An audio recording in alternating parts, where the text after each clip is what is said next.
हमारे latest updates पाने के लिए चैनल को सब्सक्राइब करें और बेल आइकन को दबाना बिल्कुल ना भूलें ताकि हमारे सभी नोटिफिकेशंस आपको सबसे पहले मिले। Digimento Education is India's best platform to prepare for GATE, NTA, UGC, NET and PGT Computer Science। ज्यादा जानकारी के लिए हमारी वेबसाइट www.digimento.com पर विजिट करें। तो basically in yesterday's class I asked you about these things. मैंने आपसे पूछा था कि ये चीज़ें हैं क्या। The reason why asked you कि आपने बुक से स्टडी किया या फिर नहीं किया। अगर आपने इसको बुक से इस कॉन्सेप्ट को रीड किया है देन यू शुड नो कि ये चीज़ें हैं क्या, what is the meaning of these things. अगर आपने नहीं किया then you will not be able to understand this. अब तक हमने कुछ चीज़ें यहाँ पर देखी थी। We have seen something like this, we have seen the timing and control signal. तो टाइमिंग एंड कंट्रोल सिग्नल में ये जो आपकी एक यूनिट है, एक्चुअली मैंने अब तक इस चीज़ के बारे में डिस्कस नहीं किया था। तो जो हमारी पिछली क्लास थी, in our previous class I discussed about this part only. मैंने सिर्फ इसी पार्ट के बारे में डिस्कस किया था। ये पार्ट क्या था? इस पार्ट में हमारे पास एक सीक्वेंस काउंटर है, हमारे पास एक डिकोडर है और सीक्वेंस काउंटर डिकोडर की हेल्प से हम लोग टाइमिंग सिग्नल्स को जनरेट कर सकते हैं। और according to the timing signals हमें जो इंस्ट्रक्शन को एग्जीक्यूट करना है, जैसे फेच इंस्ट्रक्शन है या डिकोड इंस्ट्रक्शन है या एग्जीक्यूट इंस्ट्रक्शन है, according to the timing and control signals we can perform that. लेकिन यहाँ पर एक चीज़ और है जो मैंने आपको एक्सप्लेन नहीं की थी, वो ये डिकोडर है। This is the decoder. अब ये डिकोडर किसके साथ कनेक्टेड है? This decoder is connected with an instruction. Understood? अब देखो होगा क्या कि सबसे पहले चीज़ तो आपको ये पता होना चाहिए कि यहाँ पर आपके पास ये ऑपरेशंस किस किस टाइम के अंदर परफॉर्म हो रहे हैं। जैसे this operation is performed at time signal 0, this operation is performed at time signal 1, this operation is performed at time signal 2 and so on. तो जो सभी ऑपरेशंस है वो एक पर्टिकुलर टाइम सिग्नल के अंदर परफॉर्म हो रहे हैं। ठीक है। अब यही सेम टर्मिनोलॉजी जो है, इस सेम टर्मिनोलॉजी कुछ यहाँ पर भी यूज़ किया गया था D3 T4। तो ये सेम टर्मिनोलॉजी यहाँ पर भी यूज़ की गई है। तो सबसे पहले हमें ये समझने की ज़रूरत है कि ये D1 D2 D3 इन सब का एक्चुअल में मीनिंग क्या है। ठीक है। अब देखो समझने की कोशिश करते हैं। तो जो आपकी इंस्ट्रक्शन है पूरी, right, if this is representing your instruction, तो जो प्रॉपर पूरी इंस्ट्रक्शन है ये कितने बिट की आपके पास? टोटल 16 बिट की आपके पास ये इंस्ट्रक्शन है। ठीक है। और इस 16 बिट के इंस्ट्रक्शन को हमने 3 पार्ट्स के अंदर डिवाइड किया। ठीक है। First part here is representing the address, the second part here is representing your operation code and third part here it will be representing कि इंस्ट्रक्शंस आपकी डायरेक्ट इंस्ट्रक्शन है या फिर आपकी इनडायरेक्ट इंस्ट्रक्शन है। So what I can simply do here is I can make every bit of this instruction. तो मैं इसको थोड़ा सा क्लियरली बना देता हूँ ताकि आप सभी के लिए थोड़ा सा ईजी रहे समझना। Okay, so this is representing all the 16 bits. सभी 16 बिट्स को यहाँ पर मैं बनाता हूँ। Okay, so 1 2 3 4 5 6 7 8 9 10 11 12 13 14 15 and 16. Okay, so this is representing bit number 0, bit number 1, bit number 2, 3, 4, 5, 6, 7, 8, 9, 10,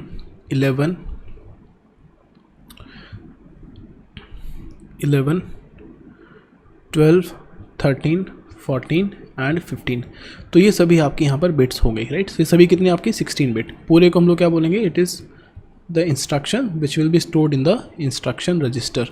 ये पूरी इंस्ट्रक्शन है जो कि हम इंस्ट्रक्शन रजिस्टर के अंदर स्टोर करेंगे।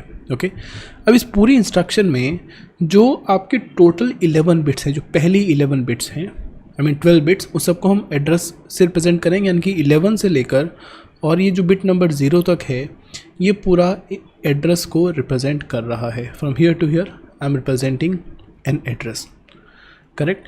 और जो आपकी बिट नंबर 15 है, so this bit number 15 is representing whether it is a direct mode और whether it is a indirect mode. ठीक है।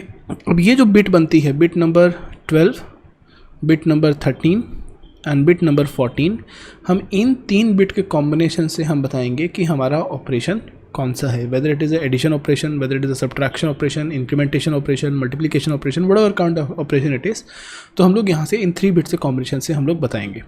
सो दैट इज़ वाई यहाँ पर क्या लिखा हुआ है 12, 13 एंड 14. जो 12, 13, 14 है वो बिट नंबर 12, बिट नंबर 13 और बिट नंबर 14 को रिप्रेजेंट करता है, और 0 से 11 यानी कि बिट नंबर 0 से लेकर 11 तक वहाँ पर उसको रिप्रेजेंट करता है. करेक्ट. अब इंस्ट्रक्शन क्या है उसको रिप्रेजेंट करने के लिए हम यहाँ पर एक डिकोडर का यूज़ करेंगे. Okay, so this is representing your decoder. ठीक है, so this is representing your decoder, और ये डिकोडर क्या है, this is a 3x8 decoder. अब हमें करना ये है कि इस डिकोडर के जितने भी आउटपुट्स होंगे, राइट, जैसे यहाँ पर आपके पास this is output 0, this is output 1, this is output 2, this is output 3, this is output 4, output 5, output 6 and output 7. ठीक है, तो जो आपका आउटपुट 0 है यहाँ पर, I am going to represent it by D0, this is D1, this is D2, this is D3, this is D4, D5, D6 and D7. तो ये सभी हमारे पास यहाँ पर आउटपुट है. So simply what I can do is according to the values here, जैसे अगर हम यहाँ पर वैल्यूज़ 0 0 0 पास करेंगे, यानी कि डिकोडर के तीनों इनपुट के अंदर वैल्यूज़ क्या आएंगे आपके पास 0 0 0. इसका मतलब है कि जो D0 है, D0 की वैल्यू कितनी हो जाएगी अब आपके पास 1. D0 की वैल्यू 1 कब होगी, जब हमारे पास ये जो 12, 13, 14 बिट है इंस्ट्रक्शन के अंदर, ये तीनों बिट आपकी 0 है, then only D0 will be 1. ठीक है, और D0 अब जो इंस्ट्रक्शन को हमने स्पेसिफाई किया, जैसे अगर I can say this is the first instruction and this is an and instruction, या आपकी अगर late us assume and instruction है, तो यानी कि हम D0 को कंबाइन करेंगे एक एंड लॉजिक के साथ, और हम बताएंगे कि हमें यहाँ पर एंड ऑपरेशन को परफॉर्म करना है. ओके, अब उसी तरीके से अगर हम यहाँ पर 0 0 1 पास करेंगे, if you are going to pass 0 0 1 here, so that means उस केस में D1 जो है वो एक्टिवेट होगा, and this D1 I can combine with an addition operation, addition function to say कि अब हमें addition operation को perform करना है. लेकिन ये जितने भी operations perform होंगे, all of these operations should also be timed. ये सभी operations जो है ये time होने भी ज़रूरी है, because अगर वो time नहीं होंगे then we will not be able to perform all of these operations properly. Understood? इतना clear है अब आपके साथ. अब मैंने आपको बताया था कि यहाँ पर आपके पास जो भी इंस्ट्रक्शंस हैं, जैसे let me rub it here ताकि आपको थोड़ा और क्लियर हो जाए. फाइन, अब मैंने आपको बताया था कि हमारे पास जो टाइमिंग क्लॉक 0 है, टाइमिंग क्लॉक 0 पे हम इंस्ट्रक्शंस, जो टाइमिंग क्लॉक 0 और टाइमिंग क्लॉक 1 के अंदर हम इंस्ट्रक्शन को फेच करेंगे, राइट. तो this is called as instruction fetch phase. Correct. और फिर जो आपका टाइमिंग क्लॉक 2 है, तो टाइमिंग क्लॉक 2 के अंदर हम इंस्ट्रक्शन को डिकोड करेंगे, हम इंस्ट्रक्शन को डिकोड करेंगे. ठीक है, अब डिकोड करने के बाद जब आपके पास टाइमिंग क्लॉक 3 आएगी, अब हमें टाइमिंग क्लॉक 3 में ये आइडेंटिफाई करना है कि whether it is a direct instruction और whether it is a indirect instruction. अगर डायरेक्ट इंस्ट्रक्शन है तो हमें इस ऑपरेशन को परफॉर्म करना है, और अगर इनडायरेक्ट इंस्ट्रक्शन है तो हमें इस ऑपरेशन को परफॉर्म करना है. This is what we are going to do. अब देखो जो टाइमिंग क्लॉक 3 में देखो अब हमें ना 2 चीज़ें आइडेंटिफाई करने की ज़रूरत है यहाँ पर. ठीक है, 2 चीज़ें आइडेंटिफाई करने की ज़रूरत है. ठीक है, अब देखो क्या आइडेंटिफाई करना है. यहाँ पर जो वैल्यू लिखी है दिस इज़ रिप्रेजेंटिंग D7. ये जो वैल्यू है ये D7 को रिप्रेजेंट करता है. ओके, अब D7 का मतलब क्या हुआ, what is the meaning of D7. तो D7 का मीनिंग ये है, D7 का मीनिंग ये है कि हमारे पास ये जो तीनों बिट है, all of these 3 bits are representing a value 1. इन तीनों बिट की वैल्यू क्या हो जाएगी अब हमारे पास 1. क्या वैल्यू हो गई अब आपके पास 1. अंडरस्टूड. तीनों बिट की वैल्यू हो गई अब आपके पास 1. अगर ये तीनों बिट की वैल्यू 1 है तो इसका मतलब है कि ये जो आपका डिकोडर का आउटपुट होगा D7, इस D7 की वैल्यू आपके पास 1 हो जाएंगी, और बाकी जितने भी डिकोडर के आउटपुट है वो सभी आउटपुट्स आपके पास 0 हो जाएंगे. अंडरस्टूड. अगर हमारे पास यहाँ पर D7 एक्टिवेटेड है, फिर हमें ये भी चेक करना है कि ये जो 15th बिट है, इस 15th बिट की वैल्यू क्या रहेगी. क्या इस 15th बिट की वैल्यू 1 रहेगी या फिर इस 15th बिट की वैल्यू 0 रहेगी. क्लियर हुआ. अब अगर 15th बिट की वैल्यू 0 है तो इसका मतलब ये है कि ये एक डायरेक्ट इंस्ट्रक्शन है. करेक्ट. लेकिन अगर 15th बिट की वैल्यू 1 है तब एक स्पेशल केस बनता है, बिकॉज अगर 15th बिट की वैल्यू 1 होगी तो ये जो पूरी वैल्यू है यहाँ पर, इस पूरी की वैल्यू हो जाएगी आपके पास 15, और अगर इसकी वैल्यू 15 हो गई तो इसका मतलब है कि ये एक इनपुट आउटपुट ऑपरेशन है। Then it means it is representing a input output operation. कहने का मतलब क्या है कि अगर आप यहाँ पर वापस जाएंगे, if you go back here, तो आपको पता चलेगा कि यहाँ पर ये देखो, अगर ये केसेस हैं तो यानी कि ये एक मेमोरी इंस्ट्रक्शन है।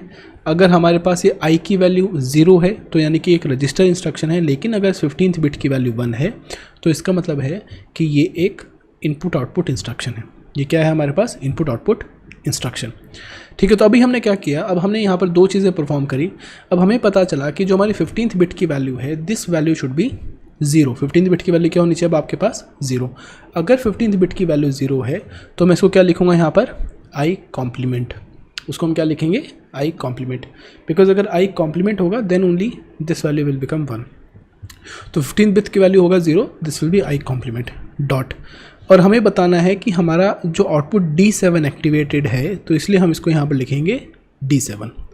क्लियर हुआ? और साथ साथ में हमने बताया कि अगर ये जो ऑपरेशन है, जो नेक्स्ट ऑपरेशन है, ये हम लोग किस समय पर परफॉर्म करेंगे? We are going to perform this operation at the timing clock 3।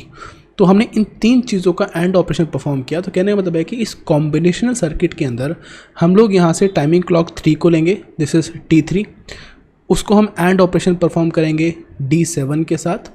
ठीक है, और उसके साथ साथ हम लोग ये जो आई वैल्यू है इसका हम लोग कॉम्प्लीमेंटेड फॉर्म में देंगे। तो यानी कि इस कंट्रोल यूनिट के अंदर हम यहाँ पर इस तरीके से एंड गेट का यूज़ करेंगे to identify a particular signal. तो एक पर्टिकुलर सिग्नल, एक पर्टिकुलर कंट्रोल सिग्नल को आइडेंटिफाई करने के लिए हमें यहाँ पर एंड गेट का यूज़ करना पड़ेगा। ओके, क्लियर हुआ इतना? Is it clear with everyone so far? See, अगर तीनों बिट में से एक बिट 0 है, that means it is not representing a value D7। ठीक है, जैसे for example let us assume कि हमारे पास ये वाली तीनों बिट की जो वैल्यूज़ हैं वो कुछ इस तरीके से हैं। Let me right it here. So let us assume कि तीनों बिट की जो वैल्यूज़ हैं दैट इज़ 0 1 1। तो 0 1 1 का मतलब है कि ये एक वैल्यू 3 को रिप्रेजेंट कर रहा है, तो इसका मतलब है D3 एक्टिवेट होगा। अंडरस्टूड? अगर यहाँ पर 1 0 1 है तो यानी कि एक D5 एक्टिवेट होगा। सो D7 का मतलब क्या है कि अगर तीनों बिट की वैल्यूज़ 1 है। क्लियर हुआ सभी के साथ? मैं कहने का मतलब क्या है, अगर आपको याद हो, if you have attended my previous session, अगर आपने मेरे पिछले सेशंस को अटेंड किया हो तो आपको पता होगा, in my previous session I told you कि ये जो 3 बिट्स की वैल्यू है हम इसको लेंगे 0 से लेकर 6 तक। अगर ये तीनों बिट्स की वैल्यू 0 से लेकर 6 तक है, इसका मतलब है कि ये एक मेमोरी रेफरेंस इंस्ट्रक्शन है। करेक्ट? अगर इन तीनों बिट की वैल्यू 7 है, करेक्ट, और आई की वैल्यू भी 0 है, तो इसका मतलब है कि ये एक रजिस्टर इंस्ट्रक्शन है। अगर आई की वैल्यू 1 है और तीनों बिट की वैल्यू 7 है, तो इसका मतलब है कि ये इनपुट आउटपुट इंस्ट्रक्शन है। तो इसका मतलब क्या था कि ये इनपुट आउटपुट इंस्ट्रक्शन है। तो यानी कि अब देखो इसको समझने का मतलब कैसे, इसे मीनिंग क्या है हमारा? मीनिंग क्या है हमारा कि जब भी हम इस इंस्ट्रक्शन को डिकोड करेंगे, राइट, तो उस समय पर हमें डिकोडर की वैल्यू चाहिए, और मतलब डिकोडर में कौन सी आउटपुट बिट एक्टिवेट है, यानी कि कौन सा आउटपुट एक्टिवेटेड है, और उसके साथ साथ हम एक पर्टिकुलर टाइमिंग पर ही उसको आइडेंटिफाई करेंगे। क्योंकि हमें पता है कि अगर टाइमिंग सिग्नल 0 है और टाइमिंग सिग्नल 1 है तो इसका मतलब है कि वो इंस्ट्रक्शन फेच का फेज़ है, और अगर टाइमिंग सिग्नल 2 है तो इसका मतलब है कि वो इंस्ट्रक्शन डिकोड का फेज़ है, राइट। और टाइमिंग सिग्नल 3 के अंदर हम आइडेंटिफाई करते हैं कि whether it is a direct instruction और whether it is a indirect instruction. तो ये चीज़ें हम आइडेंटिफाई करने की कोशिश करते हैं। इनको आइडेंटिफाई करने के लिए हमें यहाँ पर जो कॉम्बिनेशन लॉजिक गेट है इसके अंदर हमें ऐड गेट का यूज़ करना पड़ता है ताकि हम तीनों फेजेस को यूनिकली आइडेंटिफाई कर पाएँ। तो हमारे पास ये जो इंस्ट्रक्शन डिकोड ऑपरेशन है वो तभी परफॉर्म होगा जब यहाँ पर टाइमिंग सिग्नल 3 आएगा, यानी कि जब आपके पास ये डिकोडर के अंदर आउटपुट T3 एक्टिवेटेड होगा, और साथ साथ में इसमें से इस डिकोडर, ये जो डिकोडर है यहाँ पर जो इंस्ट्रक्शन डिकोडर है, इसमें से एक इनपुट एक्टिवेट होगा, then only this gate will be activated. और जब ये गेट एक्टिवेट होगा then only we can find out this control signal. तो कहने का मतलब है कि ये जो आपके पास combinational logic, combinational control logic है, राइट, हम इस कॉम्बिनेशनल कंट्रोल लॉजिक को हम लोग इसको कंट्रोल मतलब इसको जो कॉम्बिनेशनल कंट्रोल लॉजिक है ये आपके पास एक एंड गेट से बना होता है। This is made up of and gate, और ये जो पूरा सर्किट है, this entire circuit is called as control unit. इस पूरे सर्किट को हम यहाँ पर कंट्रोल यूनिट बोलते हैं। ठीक है, तो कंट्रोल यूनिट के अंदर पार्ट्स क्या क्या होंगे? सबसे पहला पार्ट है कंट्रोल यूनिट के अंदर सीक्वेंस काउंटर, दूसरा पार्ट है आपके पास डिकोडर। तो ये जो सीक्वेंस काउंटर और डिकोडर है, ये दोनों चीज़ें किस लिए यूज़ होती हैं? These two things are use to give timing signals, correct. और फिर हम लोग इन दोनों को कंबाइन करते हैं यहाँ पर इस इंस्ट्रक्शन डिकोडर के साथ, ताकि हमारे पास एक कंट्रोल लॉजिक बन सके जिससे हम लोग एक कंट्रोल सिग्नल सेंड कर सकते हैं। यहाँ से हम कंट्रोल सिग्नल सेंड करते हैं। तो रफली कई केसेस में it is not very clear, कई केसेस में ऐसा भी लिखा हो सकता है कि this is representing a control unit. तो कुछ केसेस में, जैसे हमारी बुक है, इस बुक में हमने इस पूरे डायग्राम को डॉट से रिप्रेजेंट किया, पूरे डायग्राम को हमने कंट्रोल यूनिट से रिप्रेजेंट किया। तो बेसिकली जब हम इन सभी चीज़ों का कॉम्बिनेशन करते हैं तभी उसको हम कंट्रोल यूनिट बोलते हैं, बिकॉज उससे हमारे पास टाइमिंग और कंट्रोल सिग्नल दोनों जनरेट हो सकते हैं। तो यहाँ पर टाइमिंग सिग्नल कहाँ से जनरेट हो रहे हैं? This decoder is generating timing signal. और यहाँ पर कंट्रोल सिग्नल कहाँ से जनरेट हो रहे हैं? This combination circuit here. ये जो कॉम्बिनेशन सर्किट है ये कंट्रोल सिग्नल को जनरेट करेगा। ठीक है, आई होप इट इज़ क्लियर। इतना सभी के साथ क्लियर होगा। अगर ये क्लियर है तो आगे समझने की कोशिश करो। अब ये जो आपके पास इंस्ट्रक्शंस है, जैसे हमारे पास पहले इंस्ट्रक्शन क्या दिया हुआ है? First instruction given is D7I and T3। D7I and T3 इसका मतलब क्या है? D7I T3 का मतलब क्या है कि ये जो पूरी इंस्ट्रक्शन आपके पास है इन दिस एंटायर इंस्ट्रक्शन, ठीक है, तो ये D7 का मतलब ये है कि ये जो तीनों बिट हैं, तीनों बिट की वैल्यू क्या है? 1। I का मतलब क्या है कि ये जो आपके पास बिट है वैल्यू, जो हमें बताएगा कि डायरेक्ट इंस्ट्रक्शन है इनडायरेक्ट है, उसकी भी वैल्यू 1 हो गई। और हमने इसको कंबाइन किया T3 इंस्ट्रक्शन के साथ, तो जो टोटल वैल्यू यहाँ पर बनी, this total value is representing a value 15। यानी कि ये एक इनपुट आउटपुट इंस्ट्रक्शन है, ये एक इनपुट आउटपुट इंस्ट्रक्शन है। क्लियर हुआ? If I take this second one, ठीक है, तो सेकेंड में हमारे पास क्या गिवन है? This is representing D7I complement and T3। इसका मतलब ये है कि हमारे पास ये जो 3 बिट्स हैं, these 3 bits here, these 3 bits are 1। D7 मतलब है ये तीनों बिट 1 है। I कॉम्प्लीमेंट का मतलब क्या है कि ये जो बिट है ये हमारी 0 है। और T3 का मतलब क्या है कि हमारे पास इस समय टाइमिंग क्लॉक नंबर 3 है। अब इससे हम क्या आइडेंटिफाई कर सकते हैं कि ये एक रजिस्टर डायरेक्ट रेफरेंस इंस्ट्रक्शन है, मतलब डायरेक्ट एड्रेस इसके अंदर होगा। So it is representing a register instruction where the address is given directly. तो डायरेक्ट एड्रेस यहाँ पर गिवन है। क्लियर? फिर उसके बाद हमारे पास क्या गिवन है यहाँ पर? D7 complement I and T3। तो D7 और कॉम्प्लीमेंट I T3 का मतलब क्या है कि यहाँ पर जो I है इसकी वैल्यू होगी 1। D7 कॉम्प्लीमेंट का मतलब क्या है कि यहाँ पर वैल्यू होंगी 0 0 0। तो इसका मतलब क्या हुआ कि 1 का मतलब है कि ये एक इनडायरेक्ट इंस्ट्रक्शन है, ये इनडायरेक्ट इंस्ट्रक्शन है। 0 0 0 का मतलब क्या है कि ये एक मेमोरी रेफरेंस इंस्ट्रक्शन है, ये memory reference instruction. So basically इसकी वैल्यू 0 से लेकर 6 के बीच में है। अगर इसकी वैल्यू 0 से लेकर 6 के बीच में है तो उसका मतलब है कि ये एक मेमोरी रेफरेंस इंस्ट्रक्शन है। और 1 का मतलब ये है कि ये एक इनडायरेक्ट मेमोरी रेफरेंस इंस्ट्रक्शन यहाँ पर होगी। Okay, I hope it is clear. ठीक है, अगर आपकी इनडायरेक्ट मेमोरी रेफरेंस इंस्ट्रक्शन है तो उस केस में हमें उस एड्रेस को भी डिकोड करना पड़ेगा। That means we have to perform this task. उस केस में हमें इस टास्क को परफॉर्म करना पड़ेगा। I hope it is clear. Now let me take the last one here. तो लास्ट वन का क्या मतलब है? We have D7 complement, we have I complement and then we have T3। मतलब ये हुआ कि ये जो इंस्ट्रक्शन है आपके पास, अगर हमारे पास D7 कॉम्प्लीमेंट है यानी कि ये वैल्यूज़ कितनी होगी आपके पास? 0 0 0। I कॉम्प्लीमेंट मतलब ये वाली वैल्यू भी 0 हो गई। ठीक है, तो इसका मतलब ये हुआ कि ये अगर सभी 0 है, इसका मतलब है कि ये एक मेमोरी डायरेक्ट इंस्ट्रक्शन है, ये एक मेमोरी डायरेक्ट इंस्ट्रक्शन है। ठीक है, क्या है ये हमारे पास? Memory direct instruction. So I hope that you understood this part. आपको सभी पार्ट समझ में आया होगा। अगर ये समझ में आया, इफ़ इट इज़ क्लियर, तो ये सभी चीज़ें यहाँ पर इस डायग्राम में रिप्रेजेंट की गई है, राइट।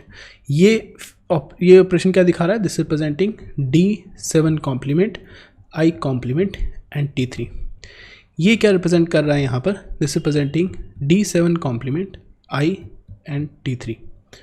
ठीक है, और ये वाला जो है ये क्या रिप्रेजेंट कर रहा है यहाँ पर?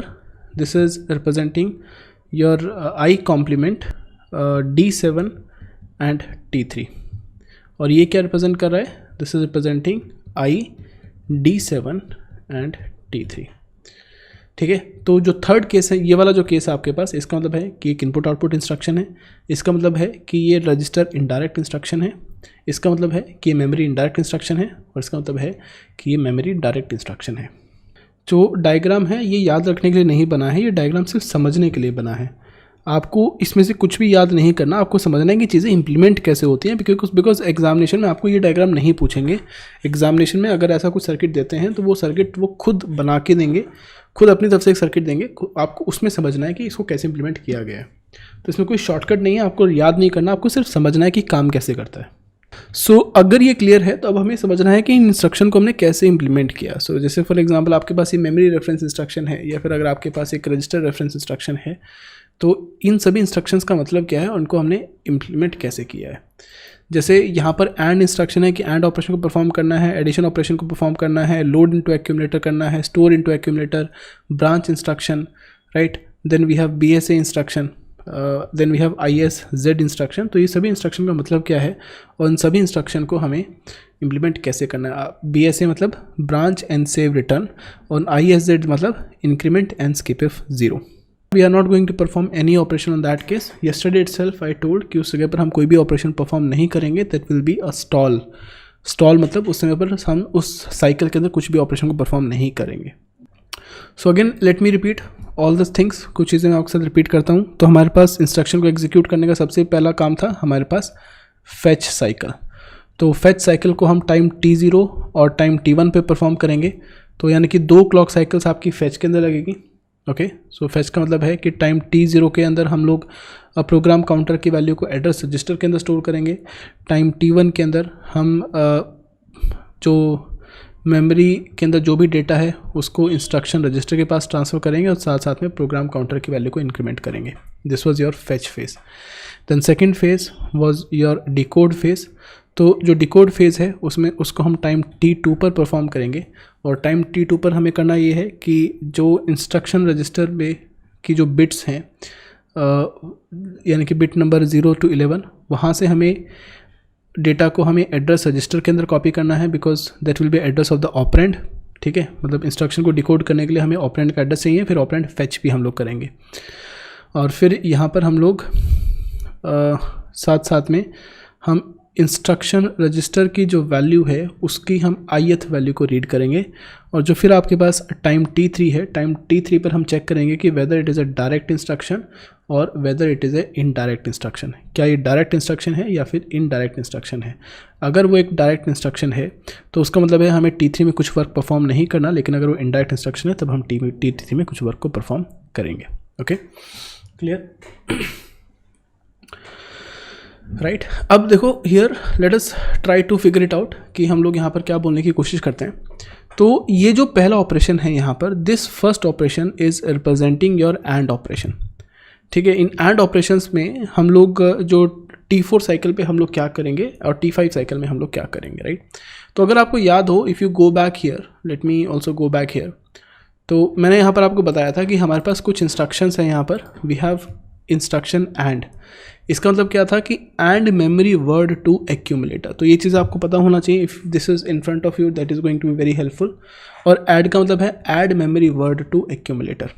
ठीक है, तो अगर मैं इसको वापस लेकर जाता हूँ, ठीक है, so here again we are talking about this and operation. तो एंड ऑपरेशन का मतलब क्या है, इसका मतलब क्या है, and memory word to accumulator, and memory word to accumulator. और मैंने आपको बताया था कि जो CPU है, यानी कि जो आपकी एडर लॉजिक है, आपका एडर लॉजिक जो भी रिजल्ट होगा किसी भी ऑपरेशन का, it is always going to store those results in your accumulator only. सभी ऑपरेशन का जो भी रिजल्ट होगा ये हमेशा एक्यूमुलेटर के पास ही उस रिजल्ट को स्टोर करेगा। ठीक है, अब जैसे कि यहाँ पर अगर आप चेक कर सकते हो, here if you check it here, तो हमने क्या किया कि एक्यूमुलेटर की वैल्यू को लेना है, right. So if you remember it, तो ये जो आपका एडर लॉजिक है, तो इस एडर लॉजिक के पास accumulator is connected, AC is connected, right. और साथ साथ में हमारे पास इस एडर लॉजिक के साथ एक आपके पास डेटा रजिस्टर भी है। ठीक है, जैसे अगर आप if you go back here, अगर आप इस डायग्राम में चेक करेंगे, let me show you here, तो if you check it here in this diagram, तो इस डायग्राम में आप दो चीज़ें नोटिस कर सकते हैं कि इस ALU के साथ एक तो ये डेटा रजिस्टर कनेक्टेड है, क्या कनेक्टेड है, डेटा रजिस्टर, दूसरा यहाँ पर कनेक्टेड है आपके पास इनपुट रजिस्टर, ठीक है। यानी कि जो मेमोरी यूनिट है, मेमोरी यूनिट ALU के साथ डायरेक्टली कनेक्टेड नहीं है, the memory unit is not directly connected with the ALU। तो कहने का मतलब है कि अगर कोई मेमोरी वर्ड, अगर कोई डेटा मेमोरी के अंदर प्रेजेंट है, तो सबसे पहले हमें उस डेटा को लेकर जाना पड़ेगा डेटा रजिस्टर के पास, और फिर डेटा रजिस्टर के पास ले जाने के बाद अब हम एक्यूमुलेटर की वैल्यू को रीड करेंगे और डेटा रजिस्टर की वैल्यू को रीड करेंगे, और फिर उसके रिजल्ट को हम एक्यूमुलेटर के पास स्टोर करेंगे, ठीक है। तो यानी कि अगर ये जो इंस्ट्रक्शन है आपकी and memory word to accumulator, आपका and memory word to accumulator, right, and memory word to accumulator, इसका मतलब क्या है कि इस केस में सबसे पहले जो मेमोरी में जो भी डेटा प्रेजेंट होगा, whatever data is present in the memory, first of all bring the data to the data register, right. So first bring data from memory to accumulator. जो memory में data present है, हमें सबसे पहले उसको accumulator के पास लेकर जाना पड़ेगा, अंडरस्टूड। अब sorry, I am so sorry, bring the data from memory to the data register. अब हमें सबसे पहले उसको डेटा रजिस्टर के पास लेकर जाना पड़ेगा, ठीक है। अब डेटा रजिस्टर पर जाने के बाद, लेकर जाने के बाद, अब हमारा नेक्स्ट स्टेप क्या रहेगा कि जो भी वैल्यू डेटा रजिस्टर के पास है उसको हम एंड ऑपरेशन परफॉर्म करेंगे एक्यूमुलेटर के साथ, और जो भी इसका रिजल्ट है हम उसको एक्यूमुलेटर के अंदर ही स्टोर करेंगे, ठीक है। और ये जो दोनों ऑपरेशंस हैं, both of these two operations can not performed parallelly. हम इन दोनों ऑपरेशंस को पैरेलली परफॉर्म नहीं कर सकते, बिकॉज अगर इन दोनों ऑपरेशंस को पैरेलली परफॉर्म करेंगे तो मतलब बेसिकली दिस, ये जो आपके पास ये जो इंस्ट्रक्शन है, this can only be performed after the first one, क्योंकि जो ये वाली जो ऑपरेशन है वो इससे पहले वाले ऑपरेशन के पास ऊपर डिपेंडेंट है। तो यानी कि इस केस में हमने टाइमिंग सिग्नल T0 और T1 को फेच के साथ यूज़ किया, टाइमिंग सिग्नल T2 और T3 को हमने डिकोड के लिए यूज़ किया, लेकिन जो आपका टाइमिंग सिग्नल T4 है, टाइमिंग सिग्नल में हम इफ़ेक्टिव एड्रेस को इवैल्यूएट कर रहे हैं। तो बेसिकली इफ़ेक्टिव एड्रेस का मतलब क्या है कि हमें जो इंस्ट्रक्शन गिवन है कि इंस्ट्रक्शन एक एंड इंस्ट्रक्शन है, इंस्ट्रक्शन किस तरह की इंस्ट्रक्शन है, तो उसके अकॉर्डिंगली हम इफ़ेक्टिव एड्रेस को इवैल्यूएट करके रिजल्ट को परफॉर्म करेंगे। तो जो टाइमिंग सिग्नल T4 है, T4 के अंदर हम इस ऑपरेशन को परफॉर्म करेंगे, और जो टाइमिंग सिग्नल T5 है, T5 के अंदर हम इस ऑपरेशन को यहाँ पर परफॉर्म करने वाले हैं। क्लियर हुआ?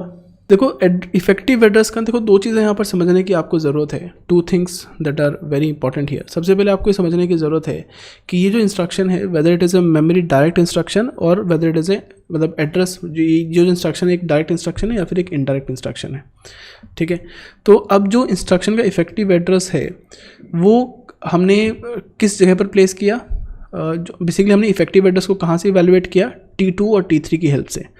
अगर हमारे पास वो एक डायरेक्ट इंस्ट्रक्शन थी तो यानी कि T2 में ही हमने इफेक्टिव एड्रेस को इवैल्यूएट कर लिया, लेकिन अगर वो इनडायरेक्ट इंस्ट्रक्शन थी तो उस केस में हमने T3 के अंदर हमने इफेक्टिव एड्रेस को इवैल्यूएट किया, ठीक है। अब उस इफेक्टिव एड्रेस को इवैल्यूएट करने के बाद अब हमें ऑपरेशन को परफॉर्म करना है, और ऑपरेशन को हम किस टाइमिंग सिग्नल पर करेंगे, we are going to perform the operation at timing signal T4 as well as at the timing signal T5। Timing signal T4 पर और टाइमिंग सिग्नल T5 पर हम लोग यहाँ पर इफेक्टिव एड्रेस को इवैल्यूएट करेंगे।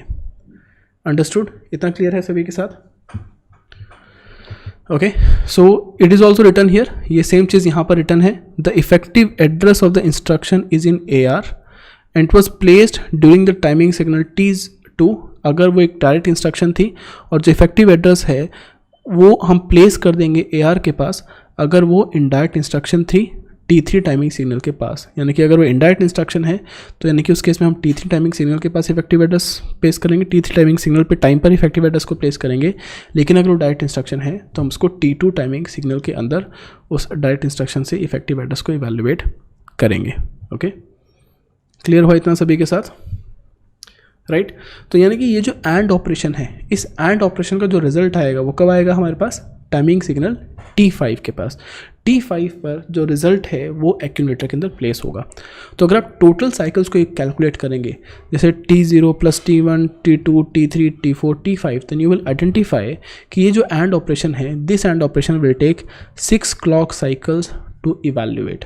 एंड ऑपरेशन को परफॉर्म करने के लिए आपको 6 क्लॉक साइकिल्स लगेंगी। कितनी क्लॉक साइकिल लगेंगी? 6 clock cycles. It is not complicated, it is actually simple. ये बहुत सिंपल है, बस हम लोगों ने समझने में इसको कॉम्प्लिकेट किया। देखो, जब मैंने खुद से पढ़ा था तो मुझे उसमें बहुत कॉम्प्लिकेटेड लग रहा था, लेकिन जब मैं किसी और को समझाता हूँ तो समझाने से चीज़ें मेरे लिए बहुत आसान हो जाती है, राइट। मतलब I tend to clear a lot of concept for myself. Even आप सभी को भी चीज़ें क्लियर होंगी जब आप किसी और को समझाएंगे, ठीक है। तो ये आसान चीज़ है, it is not at all difficult, किसी भी तरीके से डिफ़िकल्ट नहीं है, इट्स वेरी वेरी ईजी, ठीक है। सभी इंस्ट्रक्शन को समझाऊंगा तब तक शायद आपको और भी क्लियर हो जाए, आपको बाकी इंस्ट्रक्शंस में भी ये चीज़ें यहाँ पर क्लियर हो जाएंगी, ठीक है। क्लियर हुआ? Let me explain this again. तो मैं इसको फिर से समझाने की कोशिश करता हूँ। तो सेकंड इंस्ट्रक्शन को समझाऊंगा तो बहुत सारी चीज़ें आपके साथ क्लियर हो जाएंगी। Once I explain this and instruction then it will be clear, ठीक है, फाइन। तो देखो, मैंने आपको बताया था कि हमारे पास जो इंस्ट्रक्शन को एग्जीक्यूट करने के लिए कौन कौन से फेजेस हैं। मैं फिर से एक बार क्लियर करता हूँ आप सभी के साथ। Let me clear it again. सबसे पहले मैं फिर से इसको क्लियर करने की कोशिश करूँगा आप सभी के साथ, ओके। तो किसी इंस्ट्रक्शन को एग्जीक्यूट करने के लिए आपके पास 3 फेज़ हैं मेजरली। पहला फेज़ है आपके पास fetch phase, this is the first phase. To second phase is your decode phase, right, and third phase is your execute phase. Fetch phase, decode phase और एग्जीक्यूट फेज। अब ये जो decode phase होता है, decode phase को basically हम 2 smaller phases में evaluate कर सकते हैं। मतलब 2 स्मॉल फेज में इसको डिवाइड किया जा सकता है। पहला है आपके पास इंस्ट्रक्शन को डिकोड करना और दूसरा फेज है आपके पास इफेक्टिव एड्रेस को इवैल्यूएट करना, ठीक है। तो जो आपका फेच फेज है, देखो यही सेम चीज़ यहाँ पर लिखूंगा, बट अगेन मैं फिर से समझाने की कोशिश कर रहा हूँ ताकि आपको क्लियर रहे। तो फेच फेज का मतलब क्या है कि आपको मेन मेमोरी से इंस्ट्रक्शन को लेकर आना है ताकि आप इंस्ट्रक्शन को एग्जीक्यूट कर सकें। तो इंस्ट्रक्शन का एड्रेस हम कहाँ पर प्लेस करेंगे? प्रोग्राम काउंटर में, राइट। तो फेच फेज में जो सबसे पहला साइकिल होगा, सबसे पहला काम ये है कि प्रोग्राम काउंटर की वैल्यू को डाल दो एक्यूमुलेटर एड्रेस रजिस्टर के पास, क्योंकि जो एड्रेस रजिस्टर है वो उसकी वैल्यू से भी ही हम इवैल्यूएट करेंगे कि अगली इंस्ट्रक्शन कौन सी इवैल्यूएट, मतलब उसी की हेल्प से हम उस मेमोरी से एड्रेस को लेकर आएंगे, ठीक है। तो एड्रेस रजिस्टर है, इसको MAR भी बोलते हैं, यानी कि मेमोरी एड्रेस रजिस्टर। मैं सभी के साथ ये क्लियर करता हूँ, इसको और इसी तरीके से समझाने की कोशिश करता हूँ, बिकॉज आई बिलीव आप सभी के साथ क्लियर नहीं है। तो मैं फिर से इसको बेटर तरीके से समझाने की कोशिश करता हूँ, ठीक है। समझना इस बार, बिकॉज ये फाइनली मैं समझा रहा हूँ, इसके बाद मैं दोबारा से इसको रिपीट नहीं करूँगा। ये क्लियर हो जाना चाहिए इस समय पर, ठीक है। देखो, सबसे पहले मैंने क्या किया, मैंने आपको बताया कि सबसे पहला फेज क्या था आपके पास, इंस्ट्रक्शन फेच फेज। पहला फेज आपके पास इंस्ट्रक्शन फेच, ठीक है। किसी भी इंस्ट्रक्शन को एग्जीक्यूट करने के लिए, जिसको हम बोलते हैं यहाँ पर इंस्ट्रक्शन साइकिल। क्या बोलते हैं हम इसको यहाँ पर? Instruction cycle, instruction cycle. तो इंस्ट्रक्शन साइकिल में हमारे पास 3 फेजेस हैं। The first phase is instruction fetch phase, the second phase is your instruction decode phase, instruction decode phase, और जो आपका थर्ड फेज है यहाँ पर, that is called as your execution phase, right. This is called as your execution phase, ठीक है। तो तीनों फेज हैं। मैं तीनों फेज के बाद स्टार्टिंग से डिस्कस कर रहा हूँ, क्योंकि फाइनली इसके बाद मैं डिस्कस नहीं करूँगा, बिकॉज आई बिलीव इसके बाद आपको क्लियर हो जाना चाहिए। तो आई ट्राई माई बेस्ट कि आपको यहीं पर ही एंड मोमेंट पर अब यहाँ पर समझ में आ जाए। अब इंस्ट्रक्शन फैच का मतलब ये है कि हमें अगर प्रोग्राम काउंटर में किसी इंस्ट्रक्शन का एड्रेस गिवन है, तो अब हमें उस इंस्ट्रक्शन को CPU के पास लेकर आना है और प्रोग्राम काउंटर की वैल्यू को इंक्रीमेंट करना है, दैट्स इट। तो इंस्ट्रक्शन फेच पे हम लोग सबसे पहले परफॉर्म क्या करेंगे कि जो प्रोग्राम काउंटर है उसकी वैल्यू को डाल देंगे हम एड्रेस रजिस्टर के अंदर। तो ये वर्क परफॉर्म होगा टाइमिंग सिग्नल T0 पर, ठीक है। अब जो आपका टाइमिंग सिग्नल T1 होगा, उस केस में हम क्या करेंगे कि जो प्रोग्राम काउंटर है उसकी वैल्यू को कर देंगे इंक्रीमेंट, ठीक है। और साथ साथ में दूसरा काम हमें क्या परफॉर्म करना है कि जो एड्रेस रजिस्टर जिस लोकेशन पर पॉइंट कर रहा था, हम मेमोरी में उस लोकेशन के पास लेकर जाएंगे और उसकी वैल्यू को कॉपी कर देंगे हम लोग। कहाँ कॉपी करेंगे, बता सकते हैं कहाँ पर कॉपी करेंगे? इंस्ट्रक्शन रजिस्टर और डेटा रजिस्टर। जल्दी से बताओ इंस्ट्रक्शन रजिस्टर और data register. If you check it here, अगर आप चेक करेंगे तो इसका मतलब है कि हमने उस एड्रेस को हमने इंस्ट्रक्शन रजिस्टर के पास कॉपी किया है। सो हमने कहाँ पर कॉपी किया उसको? इंस्ट्रक्शन रजिस्टर के पास। अंडरस्टूड। उसके बाद नेक्स्ट आता है आपका टाइमिंग सिग्नल T2। अब हम टाइमिंग सिग्नल T2 में हमें इंस्ट्रक्शन को डिकोड करना है, ठीक है। तो T2 का मतलब है कि अब हमें पता चल गया कि हमारे पास इंस्ट्रक्शन क्या है और वो इंस्ट्रक्शन कहाँ पर स्टोर्ड है? हमारे पास इंस्ट्रक्शन रजिस्टर के पास। तो ये जो है ये आपकी पूरी इंस्ट्रक्शन है, ठीक है। और हमने अब क्या किया, हमने पूरी इंस्ट्रक्शन को आइडेंटिफाई कर लिया। अब हमें पता चला कि यहाँ पर जो 3 बिट है, जो मेजर ये जो 4 बिट्स हैं, ये 4 बिट्स की वैल्यू क्या है। तो अब हम टाइमिंग सिग्नल T2 पर हम लोग ये करेंगे कि सबसे पहले तो जो आपकी इंस्ट्रक्शन है, मतलब उसकी जो 3 बिट्स हैं, हमें इनको आइडेंटिफाई करना है कि ये 3 बिट्स क्या है और हमें आइडेंटिफाई करना है कि इस आई की वैल्यू क्या है, ठीक है। यानी कि इस केस में हमें सबसे पहले ऑपरेशन कोड को डिकोड करना है। क्या करना है हमें? Operation code, right. तो हमें इसको बोलेंगे instruction decode, instruction decode, right. Instruction decode कैसे करेंगे कि ये जो वैल्यूज़ है 3 बिट की, इन वैल्यूज़ को हम लेकर जाएंगे डिकोडर के पास और चेकआउट करेंगे कि डिकोडर की वैल्यू क्या है, ठीक है। और साथ साथ में हम इसकी वैल्यू से आइडेंटिफाई करेंगे कि आई की वैल्यू क्या है। तो इंस्ट्रक्शन डिकोड का मतलब ये है कि हम आइडेंटिफाई करने की कोशिश करेंगे कि हमारी इंस्ट्रक्शन किस तरीके की है। किस किस तरह की इंस्ट्रक्शन हमारे पास हो सकती है। विल ट्राई टू आइडेंटिफाई कि यहाँ पर T2 के केस में आइडेंटिफाई करेंगे यहाँ पर कि हमारे पास D7 एक्टिवेटेड है या फिर नहीं है, आई एक्टिवेटेड है या फिर नहीं है। तो हम लोग ये चीज़ों को आइडेंटिफाई करने की कोशिश करेंगे। तो बेसिकली इंस्ट्रक्शन डिकोड के फेज़ में हमें पता चलेगा whether it is a direct instruction और it is a indirect instruction. वो डायरेक्ट इंस्ट्रक्शन है या फिर वो एक इनडायरेक्ट इंस्ट्रक्शन है।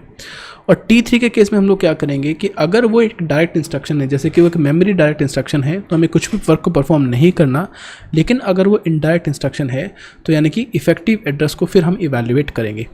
तो बेसिकली अगर वो एक डायरेक्ट इंस्ट्रक्शन है, ठीक है, समझने की कोशिश करना, अगर वो एक डायरेक्ट इंस्ट्रक्शन है तो T2 में ही हमें इफेक्टिव एड्रेस मिल जाएगा।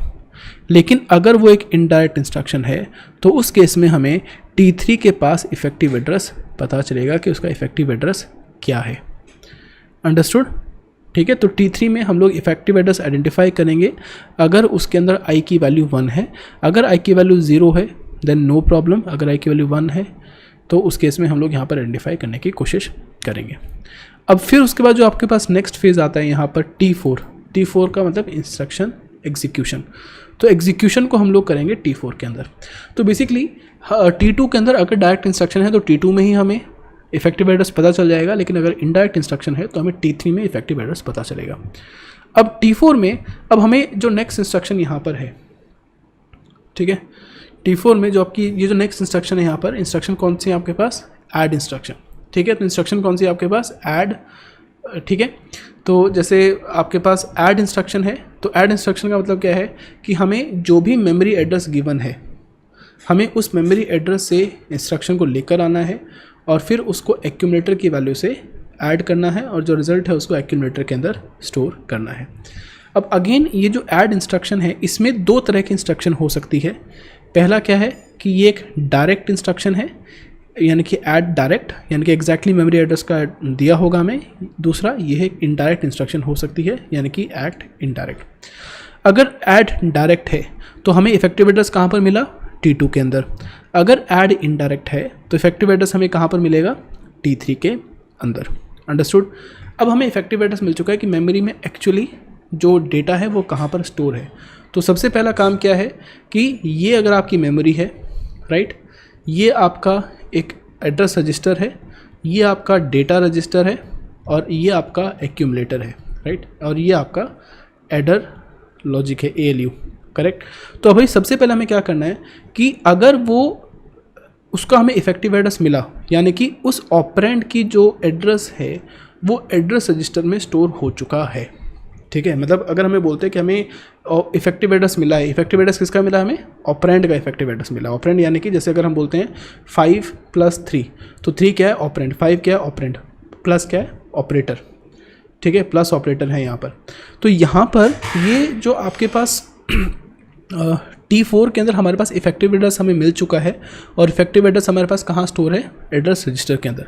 तो हम क्या करेंगे T4 के अंदर, हम एड्रेस रजिस्टर और मेमोरी की हेल्प से जो आपके पास ऑपरेंड है उसको हम स्टोर करेंगे डेटा रजिस्टर के पास, ठीक है। तो T4 के अंदर हमें क्या करना है कि मेमोरी के उस जो एड्रेस रजिस्टर में जो वैल्यू है उस वैल्यू से हम जाएंगे मेमोरी लोकेशन के पास, और वहाँ से हमारे पास जो भी हमारे पास डेटा मिला है, यानी कि जो ऑपरेंड मिला है, उस ऑपरेंड को स्टोर करेंगे हम डेटा रजिस्टर के पास, ठीक है। उसके बाद फिर जो आपकी साइकिल T5 आएगी। अब T5 का मतलब क्या है, T5 मतलब T5 में हो क्या गया है, T5 में कुछ ऐसा हो गया है कि एक ऑपरेंड तो इस समय पर अभी डेटा रजिस्टर के पास है, और दूसरा ऑपरेंड कहाँ पर है हमारे पास, एक्यूमुलेटर के पास। अब डेटा रजिस्टर और एक्यूमुलेटर दोनों की वैल्यूज़ को ऐड करना है, और जो उनका रिजल्ट है उसको एक्यूमुलेटर के अंदर स्टोर करना है, ठीक है। तो यानी कि हम क्या करेंगे, हम डेटा रजिस्टर को ऐड करेंगे एक्यूमुलेटर के साथ, और उसके रिजल्ट को हम एक्यूमुलेटर के पास स्टोर करेंगे, ठीक है। अब इस चीज़ में एक और चीज़ यहाँ पर इंपॉर्टेंट है, one more thing that is possible here. एक और चीज़ ये पॉसिबल है कि आपको ये पता चल जाए किसी तरीके से कि वहाँ पर कोई कैरी जनरेट हुआ है या फिर नहीं हुआ। जैसे कि लेट अस अज्यूम आप 1101 को ऐड करते हैं 1011 के पास। अगर आप इन दो नंबर्स को ऐड करेंगे तो आपके पास एक कैरी जनरेट होगा, करेक्ट।